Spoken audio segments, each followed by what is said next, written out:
Noticias Globovisión Economía.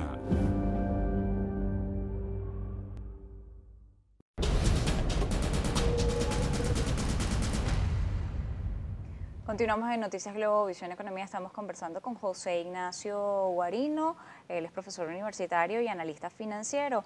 Ya hablábamos de los mercados internacionales, de las criptomonedas, de la situación de la deuda venezolana, pero quisiera consultarte ahora sobre los commodities que hay en los mercados. Muchas personas dicen, bueno, el petróleo está cayendo y no voy a invertir en esto, sino que mejor invierto en el oro, que es más estable. ¿Se va a mantener estable el oro durante 2018? ¿Es una buena forma de respaldar tu inversión? Mira, los commodities son altamente volátiles históricamente hablando. ¿Y qué pasa con la economía venezolana? ¿Por qué la economía venezolana es tan volátil y tan altamente fluctuante? Porque la tienes atada a dos commodities, el petróleo por tus ingresos y el 94.4% por las reservas internacionales en oro. Entonces, si te salvas de la fluctuación del petróleo, que son relaciones inversamente proporcionales. Obviamente, ¿qué ha pasado? En las últimas sesiones del 2017, cuando el Bitcoin bajó ese 10-15%, la gente vendía y entraba en oro. Y siempre pasa, cuando hay una innovación financiera o se presume que algún título va a bajar, la gente se baja de la posición, es decir, la vende y se va al oro. El oro históricamente es el activo refugio. Con el oro, pues la gente se siente más segura, sabe dónde está, lo ve, los certificados, etcétera, ¿no? Pero al final del día, pues siempre hay que tener muchísimo cuidado con los commodities, no solo el oro, no solo el petróleo, hay muchos otros commodities que se negocian. ¿Qué pasa con el cobre? Chile vive del cobre, por ejemplo. ¿Qué pasa con otra serie de commodities que están alrededor? El acero, minerales, hay muchísimas cosas que hay que analizar para los mercados y lo vuelvo y lo extrapolo hacia Venezuela. ¿Qué puede pasar si Venezuela elige un camino correcto dentro del mercado de valores hacia eso? Vamos a explorar los diferentes productos financieros que podemos construir con base en las materias primas que tenemos en Venezuela. Eso es un camino de generar divisas. Entonces, tienes un control de cambio que ya va a cumplir 15 años en un país donde se ha producido la mayor fuga de capital. Y cuando tú tienes un control de cambio es para evitar eso, es coyuntural, es corto. Muchísimas personas hablan, muchísimos expertos, que hay que levantar el control de cambio, pero eso no es así por así. Tiene que haber primero un proceso, en mi humilde opinión, un proceso de unificación cambiaria. Tú tienes aquí una moneda que de verdad, de alguna manera, subsidia muchísimas operaciones. Tú tienes que sincerar la economía en Venezuela.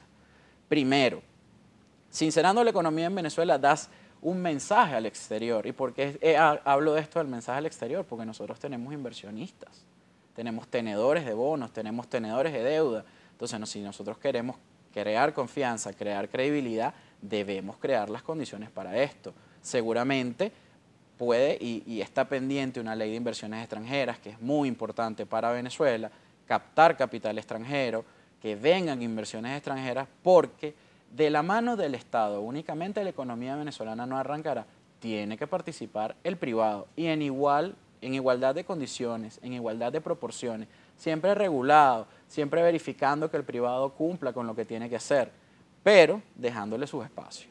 Cuando hablas de todas las cosas que Venezuela debería explorar, ¿Sí? la idea de Venezuela de incluir en su criptomoneda el respaldo en todo lo que tiene que ver con sus reservas minerales, como son oro, acero y todo lo que se puede extraer y no se hace de buena manera, hay que aclararlo, en todo lo que tiene que ver con la región, el eje de Guayana. Cuando vemos esta situación, podría ser parte de una innovación. Tú señalabas, ninguna criptomoneda tiene respaldo. Sí. Darle respaldo a la venezolana podría ser una buena forma de hacerlo si se empieza a extraer esos minerales de forma lógica y esas empresas empiezan a operar de manera correcta. Podría ser muy interesante, pero antes de tú tener estas innovaciones financieras, quererle dar respaldo, etcétera, etcétera, tú tienes que comenzar con cosas más básicas. O sea, publicar la data macroeconómica del país, cuál es la data inflacionaria, cuál es el consumo per cápita de las personas, cuál es el poder adquisitivo de las personas. Escucho también muchos expertos que hablan de la dolarización de la economía venezolana, pero ¿cómo dolarizamos si seguimos teniendo problemas de flujo de caja en dólares? Entonces, mientras tú, vuelvo y repito, tú puedes innovar en todo lo que quieras y en la finanza se innova diariamente. Y el ejemplo son los mercados internacionales. Venezuela se quedó hace muchísimo tiempo fuera de la innovación financiera. Esto de la criptomoneda, si tú le quieres dar un respaldo para que la gente tenga confianza, perfecto, pero dale un marco legal, explícale a las personas, ¿Por qué tú lo estás haciendo distinto que los demás? Si las criptomonedas no tienen respaldo, ¿por qué tú sí le estás dando respaldo? Y le vas a dar respaldo con un petróleo que ya tienes comprometido, que es tu fuente de pago o de repago de la deuda. O sea, ya va. Ponemos orden. ¿Cómo es esto? ¿Hacia dónde vamos? Si no tenemos los minerales explotados, hay minerales que no son estratégicos y son muy interesantes. ¿Por qué no vamos hacia esos minerales? Que no los voy a nombrar por razones obvias. ¿Por qué no vamos hacia eso?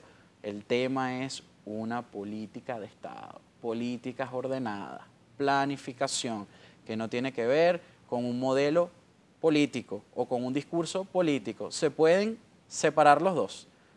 El socialismo, como tú lo quieras llamar. China es un gran ejemplo. Siempre hablo de China, ahora hablo de Nicaragua, hablo del Ecuador, hablo de Vietnam, hablo de la misma Bolivia. Entonces, tenemos muchos ejemplos cercanos y son amigos.